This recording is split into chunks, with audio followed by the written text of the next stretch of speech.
Hello everyone and welcome back to Affinity for Commander. My name is Alex and today we're taking a look at what in my opinion is one of the newest commanders that can give even the best, most veteran Izzet commanders a run for their money.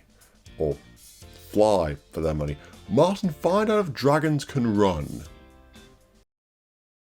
As always, if you wish to purchase any of the cards or even the entire deck that I talk about here, be sure to do so through our lovely affiliate links in the description box below. Doesn't cost you anything extra, but really helps the channel out a lot. Or if you wish to make your own deck sparkle just that little bit more, then be sure to head over to altersleeves.com and peruse their wide variety of fantastic, perfect fit, amazing altar sleeves. And this particular deck tech was voted for by our amazing patrons. If you too would like to vote on the next deck tech for the channel, then be sure to head over to our Patreon link down below. And as always, you guys are truly awesome. Now let's take a look at our broken, yet unfortunately tormented prophet.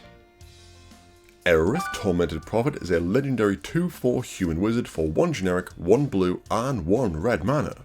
She reads, if you would draw a card, exile the top 2 cards of your library instead. You may play those cards this turn.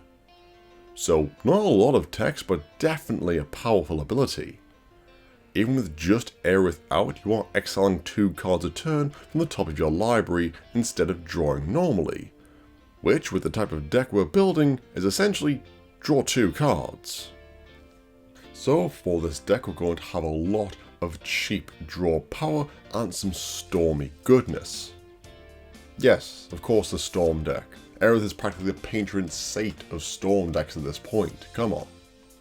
But we will be having some support in there to make sure Eruth just isn't entirely glass cannon. Just before that, let's go over a quick iteration of how Eruth's ability actually works. So let's take a quick example like Brainstorm, a normally perfectly good card, which with Eruth out, now instead exiles 6 cards from the top of our library and then puts 2 cards from our hand on top. So any and all cheap card options are on the table due to this little interaction. After all, 1 blue mana draw 6, in my opinion, is pretty good. So cards like Burning Inquiry, Careful Study, Cathartic Reunion, Charter Course, Faithless Looting, or if you've got a graveyard full from all this discarding, then Treasure Cruise can also serve as 1 blue mana, draw cards thanks to its Delve mechanic. There are obviously a boatload more, but making sure we hit as many cards as possible here is key. Drawing 1 but exiling 2 is good, but exiling 4 instead of drawing 2 is exponentially better. Literally. Combine this with the idea of cards like Pull from Tomorrow or Stroke of Genius to exile a huge swathe of cards, and you can easily sit back with 10 plus cards in exile, all able to be cast that turn. However, this does leave us with a bit of an issue. A mana issue to be specific, as Izzet is not great at ramping.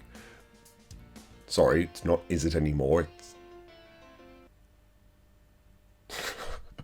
Oh my god, I've actually genuinely forgotten what they renamed Izzet to. One Google search later. Prismari is not good at ramping. However, this thankfully is where red shines in being able to give us quick mana. Cards like Jessica's Will, Mana Geyser, Rousing Refrain, or Inner Fire help us add hopefully loads of mana to our pool to help us cast all those exiled cards. Or if you're thinking that life is just another resource, then Treasonous Ogre can also help produce as much mana as necessary to cast things from exile. And creatures like Berugi, God of Storytelling, Stormkiln Artist, and Runaway Steamkin can also help us generate mana through the casting of spells from exile. In addition to this, we'll also be needing a load of low-costed mana rocks.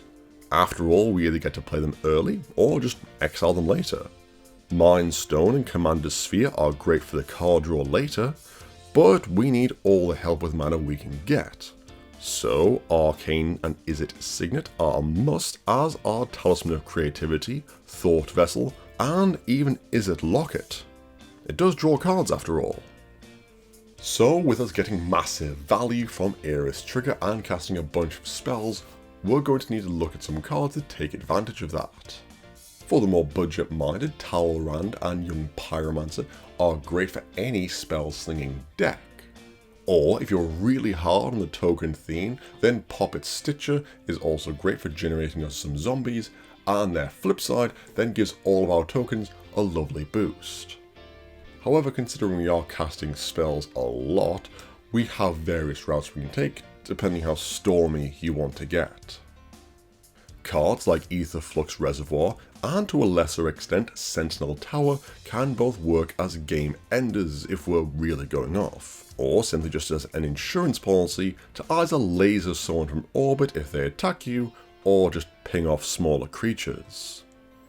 Or if you want the deck to have no cards higher than mana value 3, and just churn through your deck like it's going out of fashion with Bergi out, then having small pingers is a much better idea. Cards like Gutter Snipe, Electrostatic Field, or Kessig Flamebreather can help whittle down all of your opponent's life totals. But then what happens if we run out of steam, or someone's rude enough to defer his protection on the same turn that we're storming off, and we end up killing the other two people with them still alive, us with no cards in hand, and simply a commander out who is in desperate need of some good sleep? Well, this is where we have cards that help us recast all that delightful stuff that's now all in our graveyard.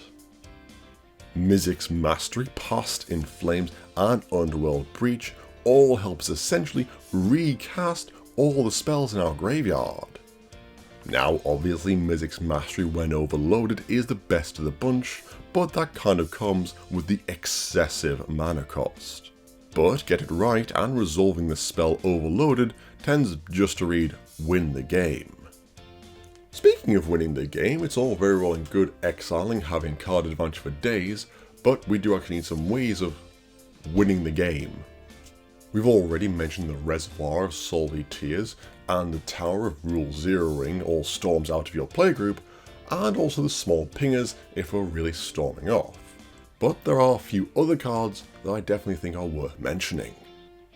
For the mana rocks we're running, having the Isochron Scepter and Dramatic Reversal combo in there means we can generate all the mana we'll ever need to cast the spells that we put into exile with Aerys ability. It also opens up the option to deck out an opponent with our massive X-costing blue spells. Or if you're just tired of having friends, then you can just slam in Thassa's Oracle and call it a day. After all, we're getting through our library at an insane rate with Eruth out, so it's well within the realm of possibilities to deck ourselves out and then win with the Oracle or with Jace, Wielder of Mysteries. Because who needs friends? Moving on to the lands for the deck, anything, and I mean anything, that has the word draw cards in it is automatically in. Desolate Lighthouse, Fiery Islet, Cephalid Colosseum, and Gaia Reach Sanitarium are all fantastic with Aerith. Now, I know the Sanitarium lets your opponents draw as well, but we get 2 cards to their 1, so it seems fair to me. But with our vast assortments of artifacts and fixing out, ramping shouldn't actually be that much of an issue. Famous last words, I know. Overall, Aerith is a super fun and rather unique commander that can be built in a variety of ways, something I always enjoy. Go off, sling spells and make a bunch of tokens in a cool casual way, or sit there, take a 10-minute turn, storm off completely, and then at some point let your opponents know that they died 2 minutes ago and you're just resolving triggers. And that's one of the things I love about Aerith, the fact that you can build her in several ways. And when you sit down at the table with her, people don't know which way the game's gonna go. Aerith is frankly a well-designed, good mana cost commander, and even has sick alternative art to boot. Just be aware that you will be the archenemy once you've already played with it at least once in your own playgroup. And that will be the end of the video, guys. Thank you so much for watching, I hope you enjoyed it. How do you think you could best abuse Aerys' amazing exiling trigger? Leave it down in the comments below. We read every single one of them. As always, you can follow us on our various social media platforms, Facebook and Twitter, and if you really like us, you could consider becoming a patron of the channel yourself for access to exclusive EDH related rewards, including voting on what deck techs we do here on the channel. That'll be it from me for now, guys. I've been Alex, and I will see you next time.